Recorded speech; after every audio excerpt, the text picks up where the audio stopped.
നമുക്ക് ടോഫും ഗ്രീൻ പീസും ഉപയോഗിച്ച് നല്ല ടേസ്റ്റിയും അതേസമയം ഹെൽത്തി ആയിട്ടുള്ള ഒരു മസാലക്കറി എങ്ങനെയാണ് തയ്യാറാക്കണേന്ന് നോക്കാം. അതിനു മുമ്പ് നിങ്ങൾ ആദ്യമായിട്ടാണ് എന്റെ ചാനൽ കാണുന്നതെങ്കിൽ ഒന്ന് സബ്സ്ക്രൈബ് ചെയ്തോളൂ കേട്ടോ. സബ്സ്ക്രൈബ് ചെയ്താൽ മാത്രമാണ് ഞാൻ ഇനി അപ്ലോഡ് ചെയ്യാൻ പോണ വീഡിയോസിന്റെ നോട്ടിഫിക്കേഷൻസ് ഒക്കെ തന്നെ നിങ്ങൾക്ക് കിട്ടുള്ളൂ കേട്ടോ. അപ്പൊ നമുക്ക് ടോഫു ഗ്രീൻ പീസ് മസാല തയ്യാറാക്കാം. അതിന് വേണ്ടിയിട്ട് ഞാനിവിടെ ടോഫു എടുത്തിട്ടുണ്ട്. ടോഫു എന്ന് പറയുമ്പോൾ ഇതുപോലെ നമുക്ക് വാങ്ങിക്കാൻ കിട്ടും. അതായത് പനീറിന്റെ പോലെ വാങ്ങിക്കാൻ കിട്ടും. അതായത് ടോഫു പനീർ എന്നൊക്കെ പറയും സാധാരണ രീതിയിൽ. ഇത് സോയാബീനില്ലേ, സോയാബീന്റെ മിൽക്ക് കൊണ്ട് ഉണ്ടാക്കണതാണ്. സാധാരണ പനീറല്ല ഇത്, സാധാരണ പനീറിന്റെ ടേസ്റ്റും അല്ല. ടോഫു എന്ന് പറഞ്ഞു കഴിഞ്ഞിട്ടുണ്ടെങ്കിൽ സാധാരണ സൂപ്പർ മാർക്കറ്റ്സിലൊക്കെ നമുക്ക് വാങ്ങിക്കാൻ കിട്ടണതാണ്. കണ്ടില്ലേ, ഇത് ഒരുപാട് ഹെൽത്ത് ബെനിഫിറ്റ്സ് ഉള്ള ഒരു ഐറ്റം തന്നെയാണ് ഇത്.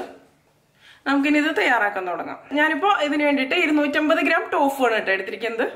ഇനി ഇത് തയ്യാറാക്കാൻ തുടങ്ങാം. അതിന് വേണ്ടിയിട്ട് ഞാനിവിടെ ഒരു കടായി എടുത്തിട്ടുണ്ട്. ഇതിലേക്ക് നമുക്ക് ഒരു 1.5 ടേബിൾ സ്പൂൺ എണ്ണ ഒഴിച്ചു കൊടുക്കാം. എണ്ണ ചൂടായിട്ട് വരുമ്പോൾ നമുക്ക് ഇതിലേക്ക് 2 സവാള ഇതുപോലെ നീളത്തിൽ കനം കുറച്ച് മുറിച്ചത് ചേർത്ത് കൊടുക്കാം. ഉപ്പ് ചേർത്ത് കൊടുക്കാം.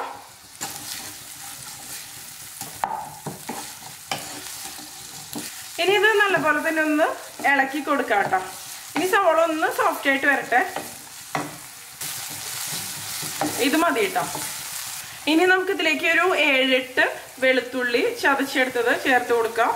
പിന്നെ ഒരു മീഡിയം സൈസിലുള്ള ഇഞ്ചി ചതച്ചത് കൂടി ഇട്ട് കൊടുക്കാം. നന്നായിട്ട് തന്നെ ഒന്ന് ഇളക്കി കൊടുക്കാം.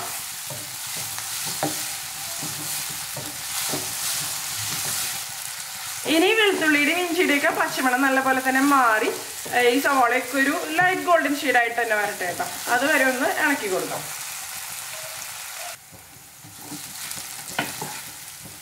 ഇപ്പൊ കണ്ടില്ലേ, സവാളയൊക്കെ നല്ലപോലെ തന്നെ വഴന്ന് വന്നിട്ടുണ്ട് കേട്ടോ. ഇത് മതി. ഇനി നമുക്ക് ഇതിലേക്ക് 1/4 ടീസ്പൂൺ മഞ്ഞൾപ്പൊടി ചേർത്ത് കൊടുക്കാം.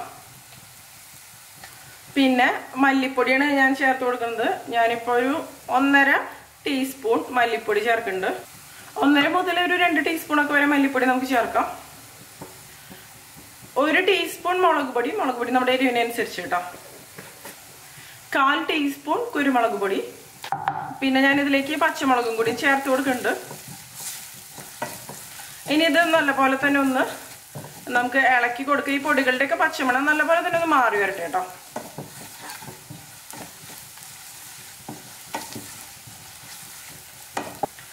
ഇത് മതി കേട്ടോ.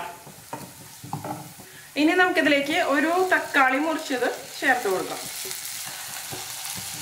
നന്നായിട്ട് തന്നെ ഒന്ന് ഇളക്കി കൊടുക്കാം.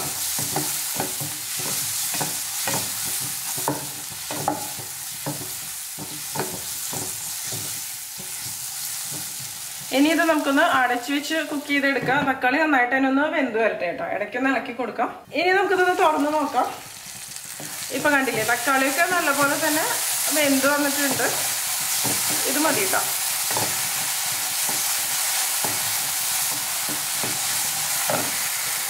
ഇനി ഇതിലേക്ക് നമുക്ക് മുറിച്ച് വെച്ച് ടോഫു ചേർത്ത് കൊടുക്കാം. പിന്നെ ഇതിന്റെ കൂടെ തന്നെ ഞാൻ 3/4 കപ്പ് ഗ്രീൻ പീസ് ആണ് ചേർത്ത് കൊടുക്കുന്നത്. ഇതിപ്പോ ഫ്രോസൺ ഗ്രീൻ പീസ് ആണ് കേട്ടോ. ഫ്രഷ് ആയിട്ടുള്ളത് വേണമെന്നുണ്ടെങ്കിൽ നിങ്ങൾക്ക് ഇതിലേക്ക് ചേർത്ത് കൊടുക്കാം. അല്ലാന്നുണ്ടെങ്കിൽ ഉണങ്ങിയ ഗ്രീൻ പീസ് ആണെന്നുണ്ടെങ്കിൽ കുക്ക് ചെയ്തിട്ട് ചേർക്കേണ്ടി വരും. ഇങ്ങനെ ചേർത്ത് കഴിഞ്ഞാൽ വെന്ത് കിട്ടില്ല. നന്നായിട്ട് നമുക്കൊന്ന് മിക്സ് ചെയ്ത് കൊടുക്കാം.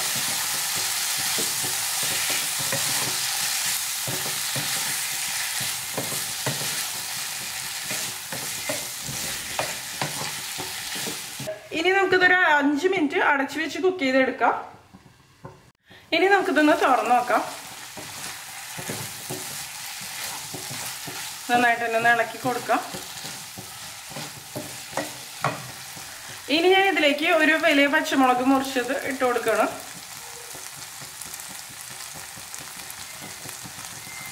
പിന്നെ ഇതിലേക്ക് ആവശ്യത്തിന് വെള്ളം ഒഴിച്ച് കൊടുക്കുക. ഇത് കുക്കാവാൻ ആവശ്യത്തിന്.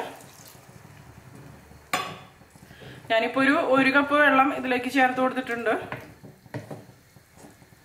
നന്നായിട്ട് തന്നെ ഒന്ന് ഇളക്കി കൊടുക്കാം. ഒരു 1/2 കപ്പും കൂടി ഞാൻ ഇതിലേക്ക് ചേർക്കുന്നുണ്ട്. ഇതിലേക്ക് ആവശ്യത്തിനുള്ള ഉപ്പും കൂടി നമുക്ക് ചേർത്ത് കൊടുക്കാം. ഇനി ഇത് നന്നായിട്ട് തന്നെ ഒന്ന് തിളച്ച് വരട്ടെ.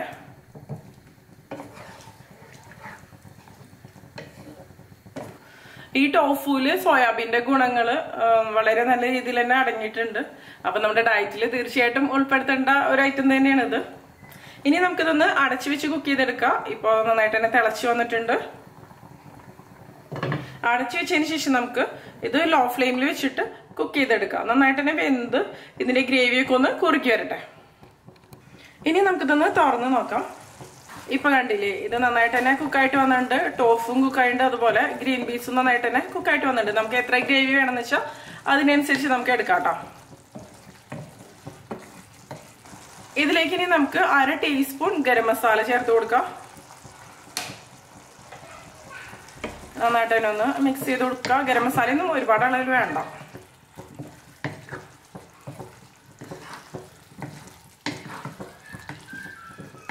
ഇനി ഞാൻ ഇതിലേക്ക് ചേർത്ത് കൊടുക്കുന്നത് കസൂരി മേത്തിയാണ് കേട്ടോ.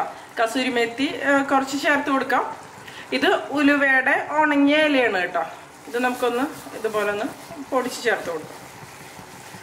നല്ലൊരു ഫ്ലേവർ കിട്ടും ഇതിന്. ഇത് ഉണ്ടെന്നുണ്ടെങ്കിൽ ചേർത്ത് കൊടുക്കാം, അല്ലാന്നുണ്ടെങ്കിൽ സ്കിപ്പ് ചെയ്യാം. പിന്നെ ഞാൻ ഇതിലേക്ക് കുറച്ച് മല്ലിയിലയും കൂടിയും ചേർത്ത് കൊടുക്കുകയാണ്. മല്ലിയിലയുടെ ഫ്ലേവർ ഇഷ്ടപ്പെടുന്നുണ്ടെങ്കിൽ മാത്രം ചേർത്താൽ മതി, അല്ലെങ്കിൽ ഇതും സ്കിപ്പ് ചെയ്യാം.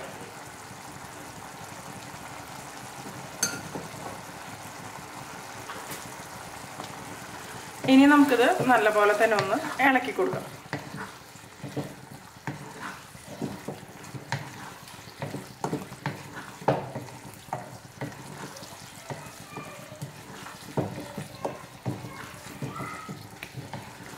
ഇപ്പോൾ അത് റെഡി ആയിട്ട് വന്നിട്ടുണ്ട്. നമുക്കിനി ഫ്ലെയിം ഓഫ് ചെയ്ത് കൊടുക്കാം. ഇപ്പൊ നമ്മുടെ tofu green peas masala ready ആയിട്ടുണ്ട്. ഇത് ചപ്പാത്തിയുടെ കൂടെയൊക്കെ നല്ല അടിപൊളി കോമ്പിനേഷൻ തന്നെയാണ്. ചോറിന്റെ കൂടെയും കഴിക്കാട്ടോ നമുക്കിത്. അപ്പോൾ എല്ലാവരും തയ്യാറാക്കി നോക്കിയിട്ട് നിങ്ങളുടെ അഭിപ്രായങ്ങളൊക്കെ ഒന്ന് പറയാം. നിങ്ങൾക്ക് എന്റെ വീഡിയോ ഇഷ്ടമാവുകയാണെങ്കിൽ നിങ്ങളുടെ ഫ്രണ്ട്സിനും ഫാമിലിക്കൊക്കെ ഒന്ന് ഷെയർ ചെയ്ത് കൊടുത്തോളൂ കേട്ടോ. അതുകൂടാതെ നിങ്ങളുടെ അഭിപ്രായങ്ങളൊക്കെ ഒന്ന് കമന്റ് ചെയ്യാം. അപ്പം മറ്റൊരു അടിപൊളി റെസിപ്പി ആയിട്ട് നമുക്ക് വീണ്ടും കാണാം.